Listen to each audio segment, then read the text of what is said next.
네, 다시 돌아온 두 명의 공고남입니다. 자, 공고남에 제가 자주 등장하는 인물이 아닌데 이제는 거의 퇴출 아주 특별한 공고가 있을 때는 제가 등장을 합니다. 저 혼자가 아니라 함께 등장을 하죠. 안녕하세요. 저는 네이버 파이낸셜 피플앤컬처 팀에서 채용 업무 담당하고 있는 방성훈이라고 합니다. 만나뵙게 돼서 반갑습니다. 이런 얘기는 뭐 방송에 나가진 않겠지만 저희가 좀 구년이죠. 네.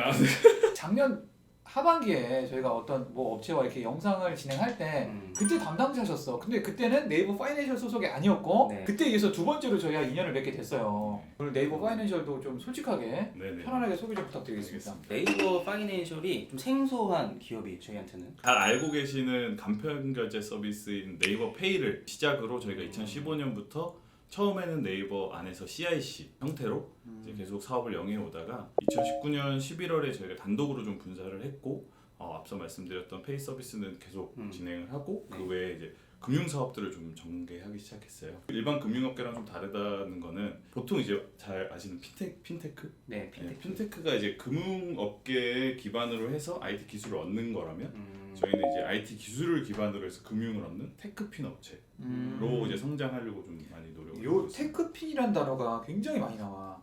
저 증권사 레포트 같은 거 보면은 네네네. 요즘 이걸로 가장 미는 데 중에 하나가 스타벅스더라고. 스타벅스요? 왜요? 찾아봐. 채용 공고 캐치. 자, 그렇습니다. 채용 공고가 있어서 오늘 특별히 이 자리를 찾아주셨는데, 자, 근데 이 공고가 굉장히 낯설어요. 정규직 경력 1일 이상 그리고 3년 미만의 경력 개발자 공채. 이걸 시작하게 된 이유가 사실 이제 신입 개발자로 막상 입사를 했는데 지원했던 직무와 좀 다른 직무를 수행하는 경우가 있고 두 분처럼 이제 뭐 경상계열이나 인문계열 학과를 졸업하셔서 그쪽 커리어를 시작하셨다가 최근에 좀 보니까 개발자가 좀 괜찮은 것 같아. 회사를 그만두시고 뭐 별도 이제 어떤 코딩 교육을 통해서 개발자로서 좀 전환하시려는 그런 분들이 있잖아요. 네. 근데 사실 그런 분들이 이제 신입 공채에서는 중고 신입이라는 딱지가 붙고 경력 공채 시장에서는 경력이 짧다. 그래서 불합격하고 그런 분들을 위한 장을 열었다라고 보시면 되고요. 모집 기간이 2월 10일부터 2월 10일부터 2월 21일까지. 제 생일이 2월 3일이니까 정확하게 제 생일 바로 다음 주. 모집 직무는 백엔드 개발자와 프론트엔드 개발자. 이 방송부는 이공계분들 다 아시겠지만 네네. 간단하게 백엔드 프론트엔드 좀 말씀 좀 해주시죠. 사실 저도 이제 인사 담당자라서 제가 뭐 딥하게는 좀 설명드리기는 어렵고요. 사과하세요. 네? 문송합니다. 저 사실 문과는 아니고 저 개발자 출신. 이거 딱 눈에 보이는 부분들 웹 쪽을 이제 많이 개발을 하시는 게 프론트엔드고요. 좀 백단에서 작용하는 그런 동작하는 그런 기능들을 개발하시는 분들이 백엔드 개발자다. 프론트엔드는 뭐 쉽게 얘기하면은 예를 들어서 지금 이거 보시는 분들께서 이 구독 버튼을 딱 누르면 이렇게 막 그 종소리 이렇게 표시되고 그런 것들 네네, 그런 맞죠. 것들을 개발하시는 거고 직접, 한번 해보세요. 두 개의 직무 중에 어디를 더 많이 뽑고 있어요? 저희가 채용 규모는 없고요. 그냥 무조건 다다 익선이다. 근데 이게 약간 문제시가 될 수 있는 게 네네. 저희 막 채널 영상에 댓글이 달려요. 네네. 뭐 이렇게 공고를 하고 홍보를 했는데 뽑지도 않았다. 저희가 정말로 그 역량이 있으신 분들이라면 진짜 없는 자리라도 만들어서 뽑을 거고요. 보면은 뭐 100대 1, 뭐 10대 1 뭐 이렇게 많이 하시잖아요. 그래서 요 공채는 여러분 자신과의 싸움이다라고 봐주시면 될 것 같아요. 그러니까 잘 준비만 해주시면은 뭐 다른 분들이랑 비교해서 뽑는 그런 게 아니다라고 봐주시면 될 것 같아요. 전형적인 그 인사팀 이빨. 그럼 이제 좀 구체적으로 들어가서 각 직무별로 어떤 필요한 역량이나 스킬 같은 걸 좀 한번 알아보죠. 자격 요건은 경력 1일 이상 3년 미만 이거 말고는 없고요. 스킬셋 같은 경우는 조금 오해하실 수가 있는데 절대로 필요한 스킬셋이 아니고 여러분들이 평소 관심 있었던 혹은 여러분들이 경험하셨던 스킬셋이 있으면 그걸 보고 이 직무에 지원하시라는 의미에서 기재를 해둔 겁니다. 그래서 참고사항으로만 여겨주시면 되고요. 코딩 테스트에서 시험을 보잖아요. 그 시험을 보는데 그때 필요한 그 스킬셋이 있을 거 아니에요. 각각 뭐 프론트엔드 개발자는 이걸 보고 백엔드 개발자는 이거 보고 이런 것들에 대해서 좀 설명 좀 부탁드릴게요. 네, 코딩 테스트 같은 경우에는 이제 백엔드 개발자는 뭐 자바, C, C++, 뭐 파이썬, 코틀린 통상적으로 사용되는 거의 모든 언어를 지원을 하고 있고요. 프론트엔드 같은 경우에는 어쩔 수 없이 이제 자바스크립트 하나로 좀 구성이 되어 있어요. 이거 그 생활 코딩 같은 거 한 달 정도 보면은 충분히 합격할 수 있습니까? 뭐 코딩 테스트는 합격을 하실 수도 있고요. 근데 진짜로? 다만 저희가 계속 말씀드리는데 요건 제가 좀 이따 팁에서 말씀드리겠습니다. 팁에서 알겠습니다. 면접 관련해서는 뭐 1차는 저희 실무진, 저희 조직 리더분들이 보시고 최종 면접은 저희 이제 임원분들이 보시는데 조금 특이한 거는 일반 전통적인 대기업 같은 경우에는 임원 면접은 약간 인성 맞아요. 면접을 네. 보잖아요. 네. 근데 저희는 인성에 대한 부분도 보지만 기술적인 면을 훨씬 더 많이 보시는 경향이 있으세요. 임원 면접에서도요? 네, 맞습니다. 그래서 좀 어떻게 봐요? 기술적인 면은? 그거는 이제 제가 팁 때 말씀을 드리려고 했는데, 네, 그런 그거는 식으로. 네. 자, 그럼 본격적으로 저희가 합격 꿀팁에 대해서 좀 소개를 드릴 거예요, 그렇죠? 네. 꿀팁 같은 경우에 제가 좀 두 가지 측면에서 말씀을 드릴 수 있을 것 같아요. 그러니까 먼저 자소서 절대 그 지금 경력에 너무 치중하실 필요가 없으세요. 취업 준비를 하던 과정에서 아니면 학교에서 했던 프로젝트든 코딩 교육을 받으면서 했던 프로젝트든 어떤 거든 이제 그 잘 기재만 해주시면 되고요. 그리고 어떤 어려움을 직면을 했고 그 어려움을 어떻게 개발자스럽게 좀 해결을 했냐. 단순히 뭐 열심히 했고 뭐 노력을 했고가 아니라 정말 개발자적인 사고를 통해서 어떻게 해결을 했다라는 걸 보여주시는 게 좀 좋을 것 같아요. 개발자스럽게 해결하는 게 뭐예요? 알고리즘이나 자료 구조 같은 그런 기본적인 CS 역량을 기반으로 해서 고민을 하고 내가 지금 현재는 갖고 있지 않는 그런 기술적인 부분을 어떻게 채워서 그 문제를 해결했다. 이건 예죠. 예, 그냥 예시고 1번이나 3번 같은 경우에 변별력이 전혀 없는 문항이고 사실 2번이 가장 중요한 것 같아요. 그렇죠, 그렇죠? 맞습니다. 2번이 거의 키 문항인데 2번을 어떻게 쓸지 이거에 대한 팁은 개발자답게 여러분들 개발자입니다. 조금 우려가 되는 게 너무 인성을 안 봐요. 보통 입사 후 포부 우리 회사를 지원한 그런 로열티 이런 것들을 전혀 안 보고 기술만 보는데 네네. 이러다가 약간 이상한 거 사이코패스. 저희가 면접을 통해서 굉장히 그러니까 한 분씩 1시간을 봐요. 한 분씩. 와 빡세다 이건 그쵸? 네. 그 과정에서 이제 드러나는 협업 커뮤니케이션 태도들 이런 것들을 좀 많이 보고요. 한 시간에 한 명이잖아요. 네. 그러면 코딩에서 많이 거른다는 얘기인가요? 정해져 있는 기준 이상이시면 다 면접 기회 부여드릴 겁니다. 그 경쟁률을 뭐 기준으로 거르고 이런 게 아니라 네, 배수가 없습니다. 특정 점수만 넘어가면 그냥 다 뽑고. 네네 맞습니다. 와 그럼 몇백 명, 몇천 명 뽑히면 몇백 시간, 몇천 시간 면접 보셔야겠네요. 예, 그래야죠. 이직 잘못하신 것 같아요. 그래서 그러니까 저희가 이제 면접 때 어떤 식으로 기술 역량을 좀 파악을 하시냐면 대체적으로 좀 두 형태로 좀 보시는 것 같아요. 이력서에 작성해 주신 걸 기반으로 해서 실제 수행했던 프로젝트를 물어보시는 부분들이 좀 있고 그리고 기본적인 CS 역량, 자료 구조, 알고리즘 그리고 이제 랭귀지 관련된 혹은 프레임워크 관련된 그런 부분에 대해서 좀 심도 있게 물어보세요.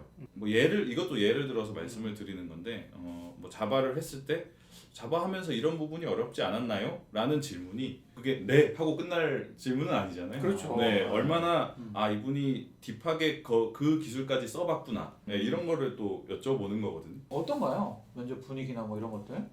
저희 면접 분위기는 뭐 압박 면접이나 이런 건 없고요. 역량에 대해서 굉장히 딥하게 물어보시는 편이에요. 그러니까 생각보다 좀 압박으로 느껴지실 수도 있으세요. 근데 그게 정말로 그분들도 개발자이기 때문에 궁금해서 많이 물어보시더라고요. 그래서 저희가 코딩 테스트 결과지를 이제 면접위원분들한테 다 전달을 해드리고요. 그걸 보시고도 질문을 하세요. 그래서 그 하실 때 그러니까 왜 이렇게 하셨는지를 잘 좀 기억을 해주시는 게 좋아요. 때우기식으로 개발을 하셨다가는 이제 나중 돼서 약간 좀 당황하실 수 있다. 와 이런 거 중요하다. 코딩 테스트도 정말 심혈을 기울여서 해야 된다. 면접을 생각해서 그렇죠? 네 맞습니다. 자 그럼 여태까지 어떤 전형이나 뭐 채용에 대한 좀 꿀팁을 좀 드렸는데 여러분들이 꼭 지원해야만 하는 이유 그거를 좀 말씀을 해주셔야 될 것 같아요. 네. 최근에 이제 핫한 기업이라는 건 핫한 업계라는 거는 뭐 사실 부정할 수 없는 것 같고요. 네, 그런 거 외에도 이제 어떻게 보면은 저도 인사 담당자고 채용 담당자지만 저도 직원이고 돈 받는 직원이고 그쵸. 역시 최고의 복지는 보상이겠죠. 개발자분들은 저희가 올해부터 초임을 좀 올렸어요. 그래서 학사 졸업하고 오시는 분들은 초임 5천만 원. 5천만 원. 네, 석사 졸업하시는 분들은 이제 5,300만 원으로. 근데 이게 저희가 신입을 뽑는 게 아니고 맞아요. 경력 공채잖아요. 네. 그래서 어쨌든 처우 협의가 최저점이 5천에서 이루어질 거다라고 생각을 해주시면 되고. 근데 이전 직장 연봉이 뭐 예를 들면 철수 형이 8천 받고 있거든요. 그러면 협의를 하면 8천 이상 주는 거예요? 그렇죠. 아니 난 5천 지금 나는 초봉으로 시작해. 너무 또 돈돈거리면 좀 그러니까 네네. 다른 장점이 있다면 또 뭐가 있을까? 보상 관련돼서 좀 더 말씀드려야 될 게 있어가지고 네. 저희가 별도로 이제 월별로 15만 원씩 업무 지원비를 제공을 해드려요. 도서나 컨텐츠 구입비, 뭐 외부 주차 비용으로 쓰실 수 있고요. 그걸 안 쓰시면 이제 2월 돼서 그 다음 해에 이제 현금으로 지급되는. 그런 식으로 지급된다. 180 그냥 딱 꽂히는 거네. 네, 한 푼도 안 쓰면 그렇죠. 그렇죠. 예, 와, 맞습니다. 나 같으면 안 쓰겠다. 왜요? 이거 그거 약간 유부남. 근무 환경적인 부분을 좀 말씀을 드리면 좋을 것 같은 게 일단은 이 복장 같은 게 굉장히 자유로우세요. 좀 얼매여 있는. 저는 오늘 이제 여러분들을 뵙고 설명을 드려야 되기 때문에 온 거고 평소 개발자분들이 입으시는 거에 비하면 저는 거의 결혼식 가도 됩니다 이 정도로. 그래 아니 지금 굉장히 편하게 입어서 지금 여기 밑에 치마 입어. 여름 같은 경우에는 반바지 반바지. 입으시는 분들도 있고 뭐 아직 여름 안 다녀봤으면서 또. 구전으로 들었고요. 그래요? 모자 쓰시고 다니시는 분들도 모자도 계시고 가능하고. 뭐 염색, 삭발 뭐 다 가능하십니다. 그분 삭발 아니라 진짜. 근무 환경이니까 또 개발자분들한테는 장비가 중요하거든요. 네네. 저희는 별도 이제 그 예산을 지급을 해드려요. 오. 그래서 300만 원의 예산을 지급을 해드리고요. 개발자 기준으로 그 안에 이제 저희 사내 시스템 내에 OA 스토어라고 해서 이 장비를 자기 본인이 직접 그 세팅을 한 거구나. 그렇죠. 스펙을 맞춰서 기기를 선택을 하실 수가 있고요. 와 이런 거 진짜 정말 일하기 최적의 환경을 제공하는. 네. 제공하는 만큼 또 이렇게 쪽쪽 또. 이렇게. 쪽쪽이라고 하긴 그렇고 그 루머일지 뭐 사실일지 모르지만 일반 취준생 입장에서는 네이버 가면 일을 되게 많이 시킨대 이런 약간 오해가 있거든요. 오해인가요? 그런 말씀 들어보셨겠지만 이제 진리의 부서 바이 부서 또 바쁘신 때가 있으면 또 안 바쁘실 때가 있고 이런 것들을 저희가 고려를 하고 있어서 선택적 그 유연근무제를 좀 운영을 하고 있어요. 그래서 1일 8시간 주 40시간으로 해서 워킹데이가 예를 들어서 20일이면은 160시간이겠죠. 그 160시간만 채우시면 저희는 포괄임금제가 아니에요.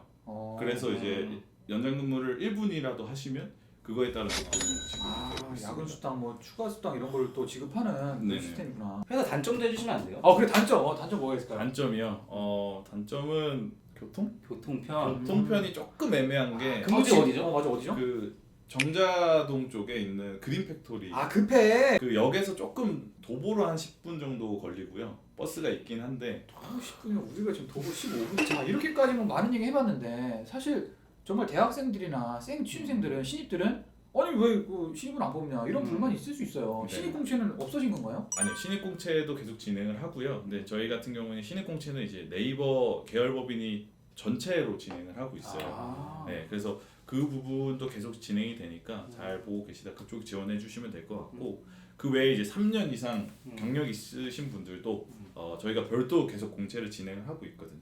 거기서 이제 지원을 해주시면 될 것 같고 요 공채는 이 자격 요건에 맞는 분들에게 양보해 주세요. 네, 양보해 주시면 좋을 것 같습니다. 자 알겠습니다. 이 영상을 보시는 모든 분들 네이버 파이낸셜로 오세요.